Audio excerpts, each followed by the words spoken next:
Bloomberg Audio Studios. Podcasts, radio, news.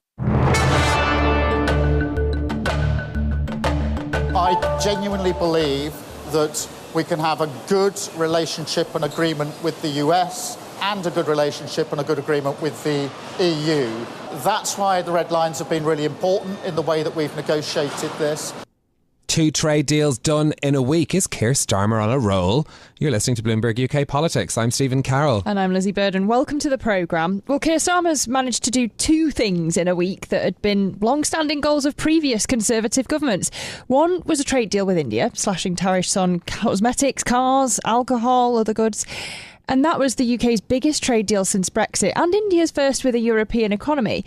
It was the culmination of more than 3 years of talks under 4 British Prime Ministers. And if that wasn't enough, then there was the news of an agreement with Donald Trump. And look, there was a big drum roll up to this as well. Britain being the first country to get a deal since Donald Trump started imposing his tariffs. There's a lot to be positive about it, but the detail is quite scant, I think it's fair to say. Just specifically, what we know is that in terms of cars, the import levy is going to come down from 27.5% precisely down to 10% on 100,000 vehicles exported to the US annually. Then there's this question of metals tariffs coming down. The British government says it's going to go from 25% to 0. The White House has some questions about that, saying they want negotiate an alternative arrangements. That's one to watch there. In exchange, US exporters get increased market access, faster customs process for exports to Britain as well. Couple of things to be unresolved there, but certainly a lot of fanfare around that announcement. Yeah. Interesting what was not in it as much as what was in it. And clearly, manifestly, this is not the full and comprehensive agreement that Donald Trump had touted. As you say, Stephen, they're still negotiating on various points. But in terms of the economic significance, we heard from the Bank of England Governor Andrew Bailey at the Bank of England's press conference yesterday ahead of the details of this framework, shall we call it, pact. And he was clearly signalling that it's quite economically insignificant for the UK. The US-China deal is far more significant, and indeed there are talks going on in Geneva about that over the weekend. Far more important, not just to the US and China, but to the UK as well, more so than this US-UK deal, because the hope is that that will reduce the elevated uncertainty around the world and mean that demand isn't so depressed. But still, politically, as you say, it is a big deal to have gone from the back of the queue under Barack Obama to the front of the queue under Donald Trump. Yeah, indeed. And look, we've been discussing this with Crawford Falconer, who was until the end of last year the government's chief trade negotiation advisor. And we started by asking him for his view of the significance of these deals with India and with the US. The India agreement is what I would call a genuine trade agreement. It covers goods and services. It's a big deal. I mean, you've got the 5th and 6th largest world economies, and India's going to be the 3rd largest before you know it. And the UK has got insider running with India, and it's a strategic success. You know, it's a deal with an economy that's growing, so it's not a perfect deal that you would have with a developed country, but it's there to build on in the future. And with the US, I think the government has embarked on achieving in the short term a damage limitation exercise, a surgical strike on the biggest sector that was suffering. It's not a full fat deal, nothing like it. But there are signs, it's not very clear and it hasn't been brilliantly communicated, that there may be a commitment to something that is bigger to come. I don't know whether that's people kidding themselves or faking it, but it may also be true. Certainly Jonathan Reynolds, I think last night I heard him saying that they are going to have a continuing negotiation, and the things the President was talking about bear no relationship really to the narrow arrangement to get the pressure off on autos. So either he's been briefed badly, or there is in actual fact an intention to go further. And if that's the case, then maybe there is something bigger in the offing. But I think that will probably take a bit more time if that's the case. OK, so Jonathan Reynolds, the Business and Trade Secretary, optimistic. But is the reality that maybe we're in a better position than before tariff day at the start of April, but we're still in a worse position than when Trump came in? That's absolutely true. But the reality is what was going to happen to the auto sector in the UK was clearly going to be very damaging. So if you can get a bit of pressure off, that's great. I think it's a question of how you characterise it. So, I think that's successful to have done that. And in the circumstances, it's something that nobody else has yet achieved. So I think that's a plus, and it's a move in the right direction. But you're absolutely right. The real game is to get rid of those things, and not only to get rid of those things because they weren't there before, but to go on, ideally, and get a better deal. Now, I think there are some reasons why that may not have been possible right now. They're not being communicated at the moment. But just speed, perhaps? Is being first more important than getting the full deal? Well, look... I'm guessing. I have no idea. But I think you've got to look at the circumstances. We are the first cab off the rank, and there's a risk to both parties when you're the first cab off the rank. I don't think the United States really is that bothered by the UK. Okay? But the United States, I don't see how the United States could, with its first deal, get rid of its 10% tariff. Because it wants to negotiate with other people, and as soon as it indicates with the United Kingdom that it can get rid of its 10% tariff, then everybody else is going to say, aha, we're sure, yes, that 10% that they've got, even that's not a flaw. So the US, I think, has reasons, not to do with the UK, but for who else it's got in the queue, not to move on the 10% tariff, unless they get given a fantastic biased deal. And I don't think the UK was in a position to give them that. So therefore, if at this point in time, both parties, I think, would probably have been wary of going for the full fat deal for their own reasons. What about the kind of misalignment, shall we say, on metals tariffs, different positions from the US and UK coming out of it?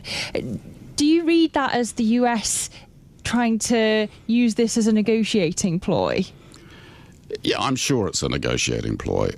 Look, as far as steel and aluminium are concerned, the UK is not a threat on steel. You may not have noticed, but in actual fact, we've hardly got a steel industry left, and therefore there is no way that we're going to significantly impact what they're doing. So I don't think the steel thing, I may be wrong, but I don't think the steel thing would have been particularly difficult to resolve. There was a lot of hype around what it means strategically, and where you sit in terms of the China-US rivalry over metals. But as you can see, I don't think that one was particularly difficult. I think the autos was the one that the government presumably really wanted to get short term. So I'm not wanting to mischaracterize it, but I think at the moment it's an auto steel specific pain easing deal for the time being. But what you don't know is what commitments have been made, if any, for what is going to happen in future. What the president seemed to be describing in the White House, to the extent you could follow the reasoning, it clearly is something much bigger. He was talking about $5 billion. Now, did he just pull that figure out of the air? Well, no, Lutnick had put that $5 billion on the whiteboard. So if you add up the value of what the UK has offered so far on ethanol tariffs and a bit of beef, you don't get to $5 billion, you get to $1 billion max. So there's another $4 billion lurking in there that the president seemed to think has been part of the deal. The only way you could get to that number is if you have a bigger deal across the board. And it seems to me quite clearly that that's what the US is kind of indicated it wants, but that would be a deal that dealt with all our tariffs and with a number of non-tariff measures. So I don't think that anybody would have been able to negotiate that kind of deal by today, and I doubt whether the UK government really would have been that interested in doing it right now while it's still got the European summit coming up. Well, that's, I suppose, an interesting place to take the conversation next. You've had 2 wins in terms of headlines from trade in the past 2 weeks. You've got the UK-EU summit coming up next. The CBI's Ray Newton-Smith was talking to us earlier about a hat trick, potentially, of deals. Does this set the bar very high for what needs to be achieved in what is the most important trading relationship for the UK? I think there will be anything that happens with the EU will clearly be spun as a success. And one presumes that because there's been quite a lot of expectations raised, there will be some significant enough events in that. Again, I would be surprised if there's a massive shift in the dial. What would look like a success to you and your experience? For me, they'll probably talk about what their intentions are on barriers in the agricultural area and in other goods. They'll obviously want to have something to say, about, if they can, about where they've got to on their youth mobility discussions. Clearly there'll be defence and security stuff which will be played up.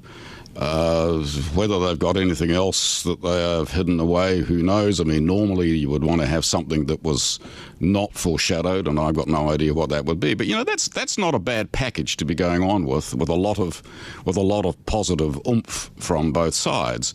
It'll probably be a bit more coherent when the Commission talks about it than it was in Washington. But again, it'll be really positive vibes. So you've got three positive vibes. You'll have India. You've had Washington, which might have been a little bit overhyped, but still is positive.